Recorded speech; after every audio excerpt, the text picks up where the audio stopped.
This presentation is on bone structure. We're going to look at the internal and external gross and microscopic anatomy of our two main types of bone or osseous tissue, compact and spongy. First, let's start off with some basic features of a typical long bone. There are three main parts to a typical long bone. The biggest part, the main part of the bone, is called the shaft or diaphysis. At the ends of the long bones are the epiphyses.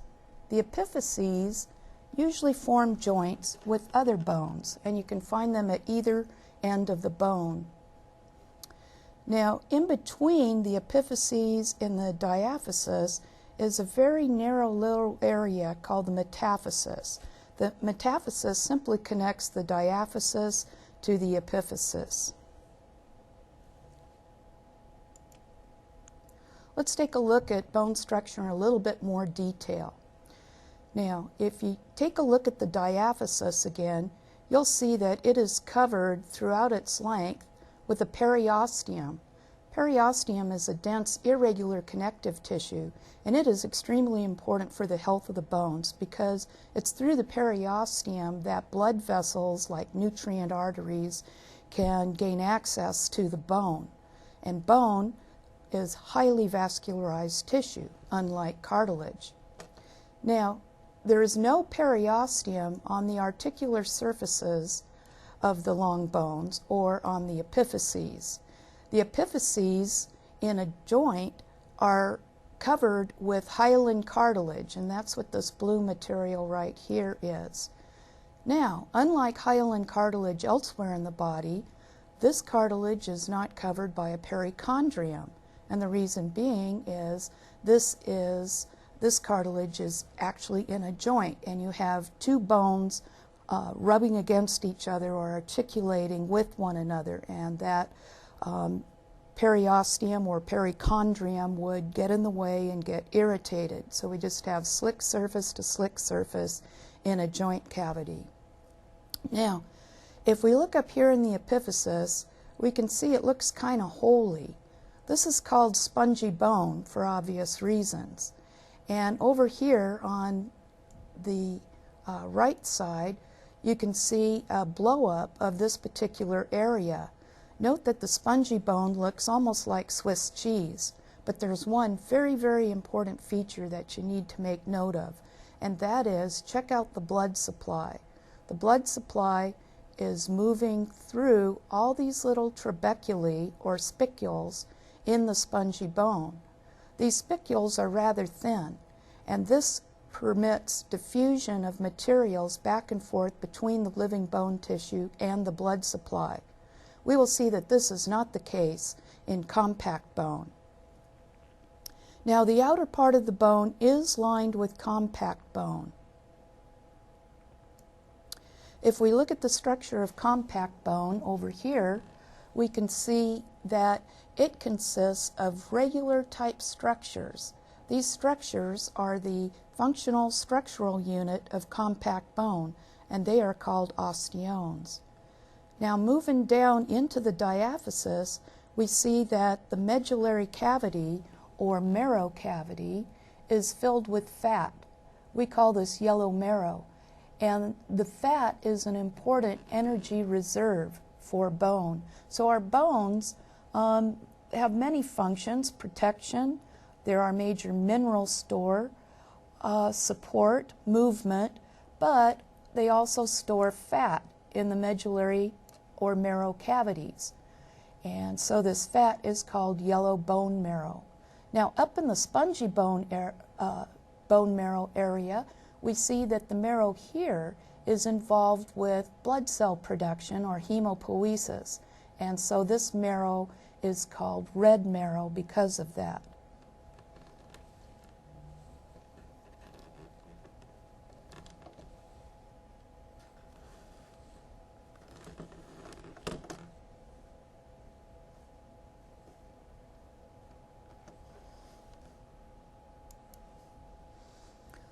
All right, let's take a little closer look at our structure of our compact bone.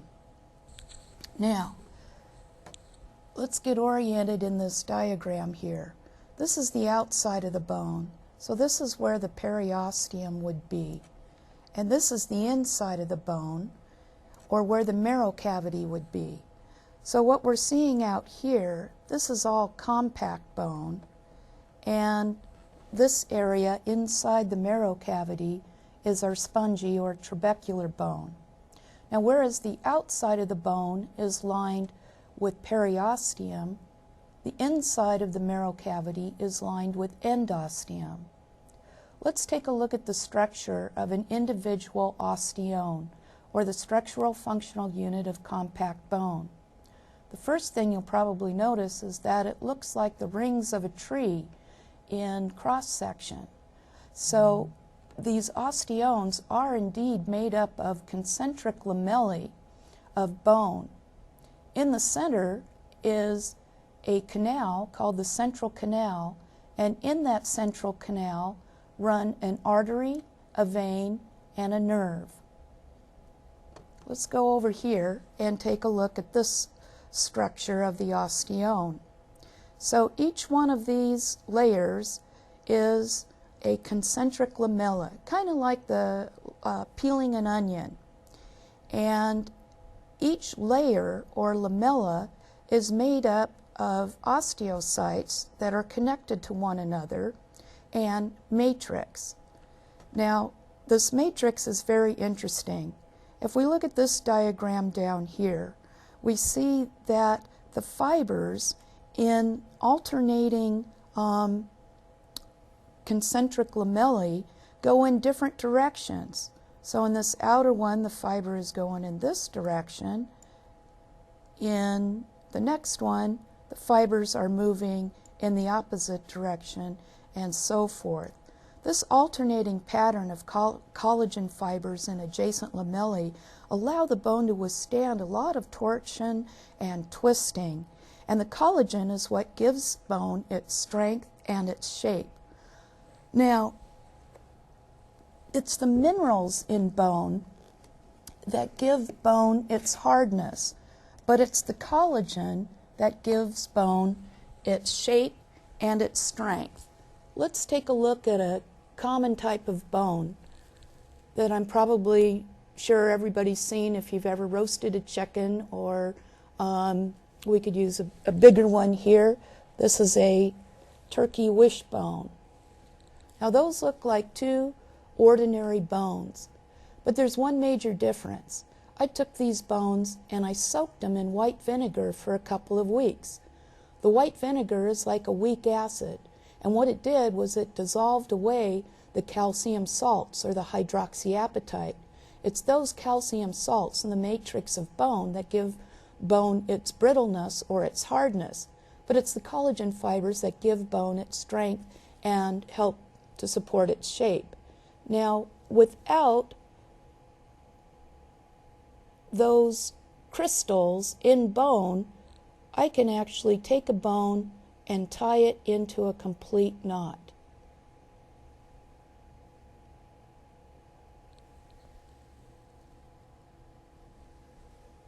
Let's do this again with the turkey wishbone. Here it is. Looks like a perfectly normal bone. And now I can take it and I can do whatever I want to with it. I can turn it into Gumby and I can tie it into a knot.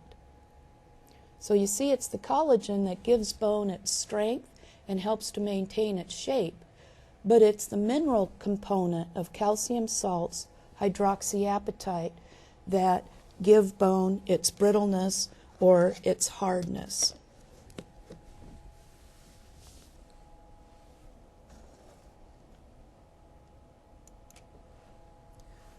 Let's take a look in more detail at the osteone structure and look at the cells of bone.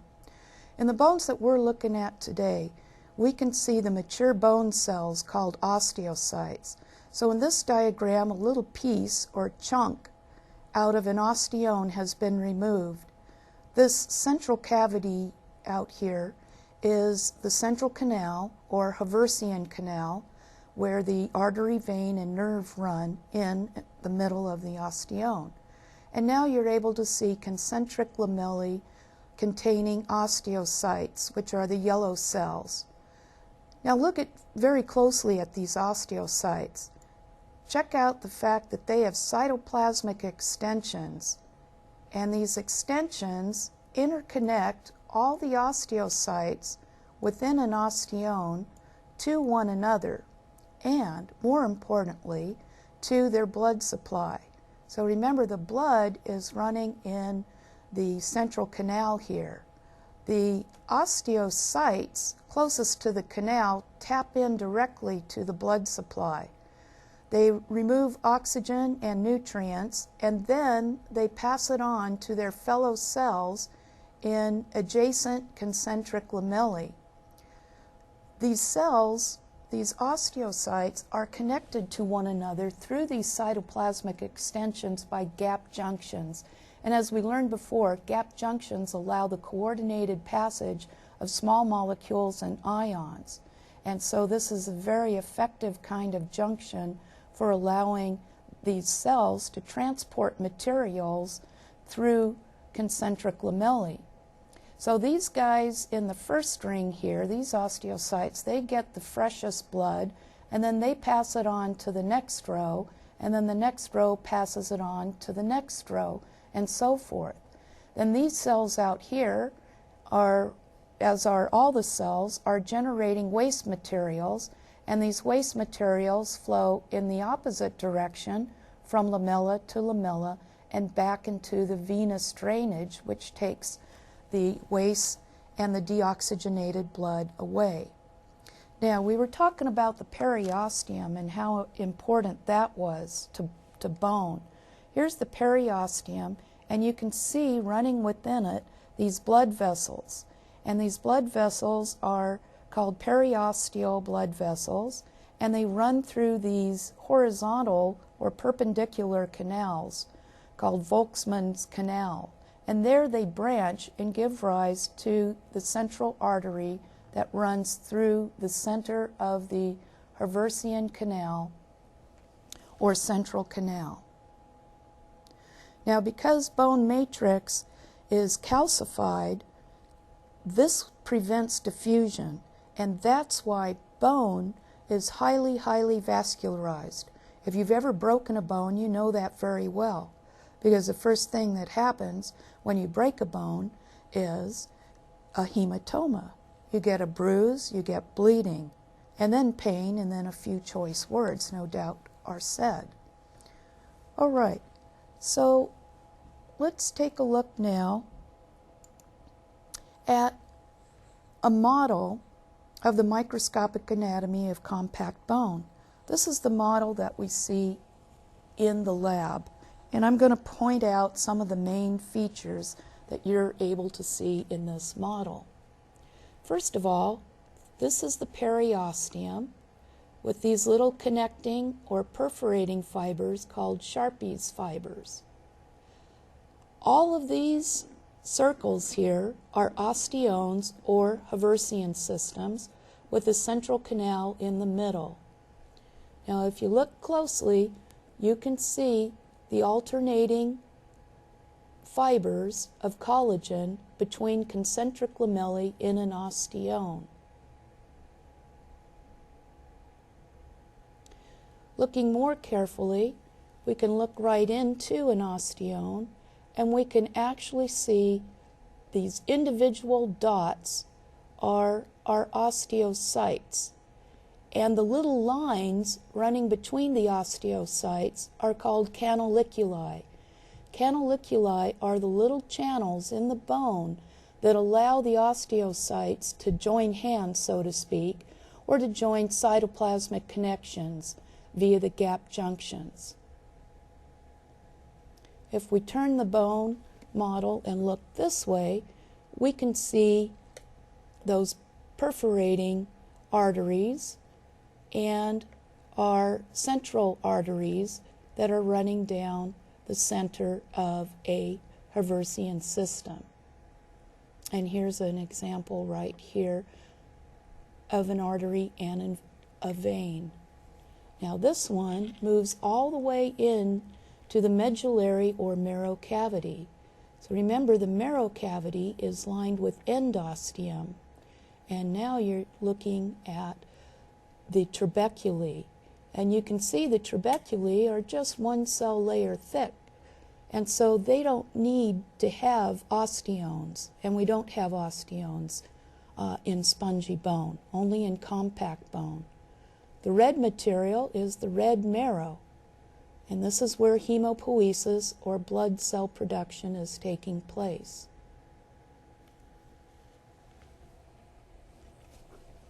Let's relate this to what you have seen on your microscope slides.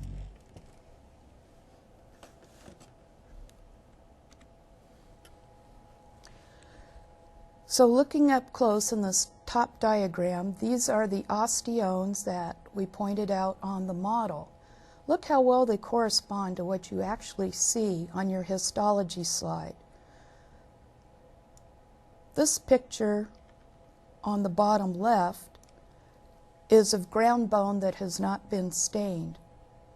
And so what they do is they take the bone and they just grind it thinner and thinner and thinner until it's so thin it can be mounted on a microscope slide and light shone through it and you can observe it. This dark spot in the middle is the central canal, and these dark things that look like ants are actually your osteocytes. With the long dark lines are the canaliculi, which are where the cytoplasmic extensions of the osteocytes make contact with each other. On the right, we see the stained section of ground bone. So we can see the central canal in the center, and then our concentric rings of lamellae. The round circles are our osteocytes, and the dark lines are the cytoplasmic extensions in the canaliculi. Let's look at spongy bone in detail. So this is looking inside that marrow cavity, and now we can see a section through each one of those spicules or trabeculae and see what they look like. So here you can see the individual osteocytes, and they do have cytoplasmic extensions extending out, and what they're contacting are blood vessels that are actually weaving their way through these spicules or trabeculae. Now, we don't have osteones because the nature of spongy bone is so thin that diffusion is adequate. So these osteocytes can just tap in to the marrow cavity or directly into a blood vessel. All of this red material here is where hemopoiesis has taken place. So this is the red marrow. Let's take a look at your slide. So right here, this area right here is your trabecular bone, and these cavities are the marrow cavities, and this dark staining material is the red blood cells and the white blood cells and platelets that are undergoing development.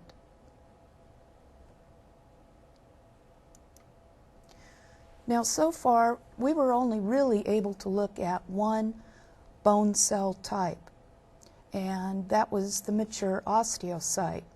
It's the role of the osteocyte to maintain the structure of bone, as we just discussed.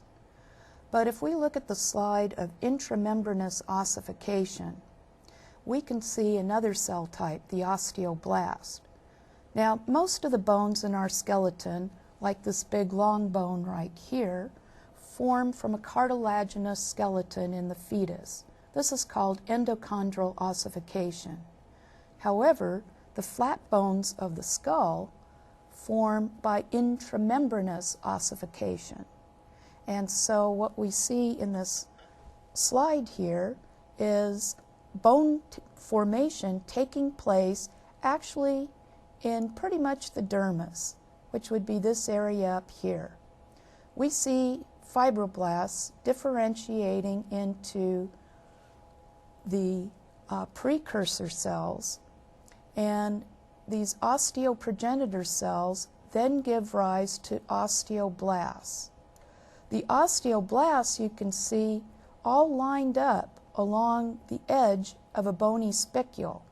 So this red part right here in the slide, this is all newly formed bone produced by the tremendous synthetic activity of all these osteoblasts. So all these cells lined up along a bony spicule are osteoblasts, and they're the ones that are producing the bone. Now eventually they become stuck inside the matrix that they actually produced. At that point they become mature bone cells or osteocytes. Now we see intramembranous bone formation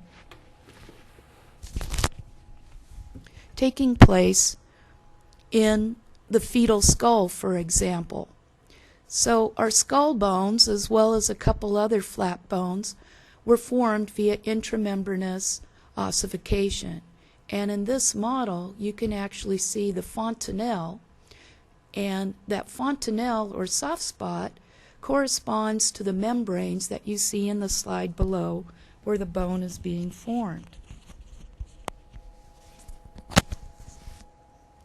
All right, so let's turn and look now once again at the growth structure of a bone. So here, if you remember for review, this is the epiphyses up here and down here at the other end.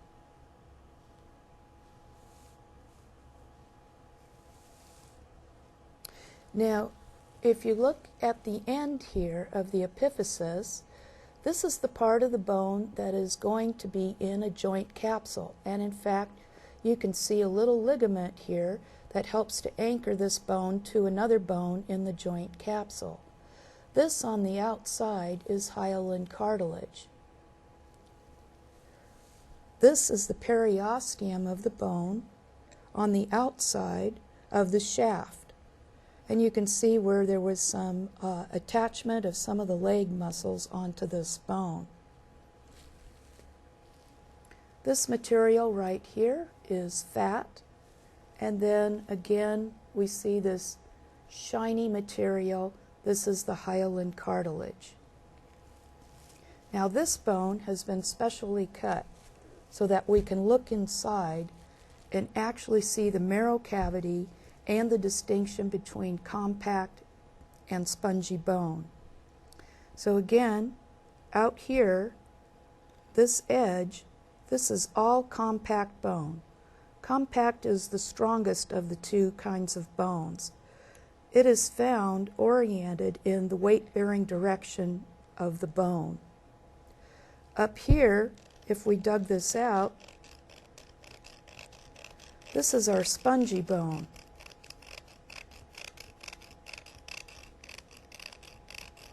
And it's in the spongy bone, as I'm peeling out right here, that we have our red blood cell production taking place. Now see, I can peel out the spongy bone. I can break right through it, but I could not do that with this hard compact bone. It looks reddish in here because this is where, like I said before, hemopoiesis takes place. Now down here on this, in the diaphysis, this is very soft. This is fat or adipose tissue. Now the deal is we have the spongy bone helps to reduce the weight of the bone. The compact bone keeps the bone strong, and the yellow marrow is a fat or energy reserve for bone.